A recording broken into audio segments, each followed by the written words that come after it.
Hello বন্ধুরা, কেমন আছো? তো আমরা আজকে ধান শুকাতে দিচ্ছি। সেই রোদ কড়কড়া রোদ, আমার টাক মাথা গরম হয়ে গেল। তো ধানগুলো একবার উল্টে দিই, এছাড়া শুকোবে না। ধানগুলো বারবার উল্টে দিলে ভালো হবে। তো ধানগুলো দিয়ে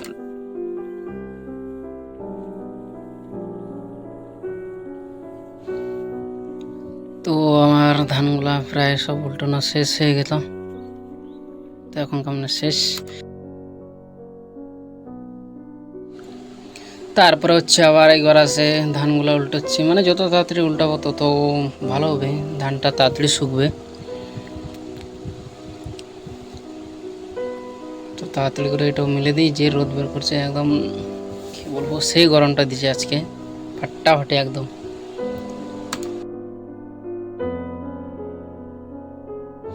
তারপর হচ্ছে এবার ধানটা উল্টানো হয়ে গেলে বাড়ি যাবো খাতে। এখন দুপুর 12:30 প্রায় বাজে।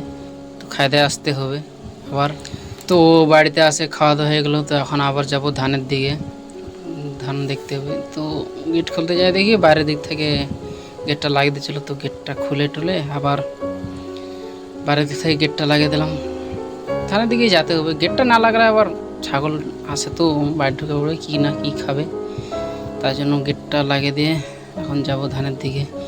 কি কড়া রোদ! আর এই যে ধানগুলো, এগুলো হচ্ছে আমাদের মাসের কেউ না এখানে কমপ্লিট হয়ে গেছে, তাই ধানগুলো উঠে ছিঁড়া কিনে আসছে। কেন বা বেশি শুকলে ধানগুলা ভাঙাতে নিয়ে যায়, মানে ধানগুলো সামটাচ্ছে ঝাঁটা দিয়ে, ওগুলো সব পা দিয়ে নাড়তে নাড়তে নিয়ে আসছে, চলে গেছে। তো তো ওগুলাই ঝাঁটা দিয়ে ঝাড়ে ঝাড়ে জড়ো করে এরপরে চলে আসলাম ধান সামটাতে। কেন বা আবহাওয়াটা খারাপ করে দিল, তাই এখন ধানগুলা আগে গুছিয়ে নেবো, এক জায়গায় জড়ো করে নেবো। হাত দিয়ে টানে টানে জড়ো করতে হবে, চারদিক থেকে এরকম টানে জড়ো করে তারপরে বস্তায় ভরতে হবে এগুলা।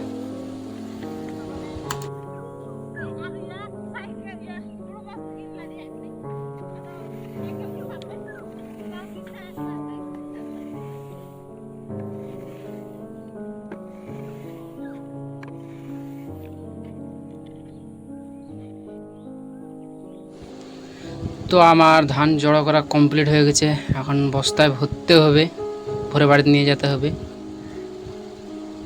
তো এই যে চারদিকে আকাশটা একদম মেঘলা মেঘলা করে আছে, কখন হঠাৎ করে বৃষ্টি আসবে কোনো ঠিক নেই। তাই ধানগুলো বস্তায় ভরি। তো এদের ভরানো হয়ে গেছে, এরা বাড়ির দিকে নিয়ে যাচ্ছে ধান। আর আমি বস্তা আনতে পাঠাছিলাম, আমার বোনু এদের নিয়ে আসছে বস্তা মাথাত করে। বস্তায় ভরানো ছিল মনে হয়, ওটা দিয়ে দিচ্ছে, তো মাথাত করে তুলে নিয়ে আসছে। ওগুলাতে ঢুকাতে হবে তাড়াতাড়ি, কখন যে চলে আসে জল কোনো ঠিক নাই। তো তারপর আমি ধান ঢোয়াতে লাগলাম, আমি একাই ঢোয়াচ্ছিলাম। তো সবগুলো নিয়ে যাওয়া হয়ে গেছে, আর একটা বাকি আছে।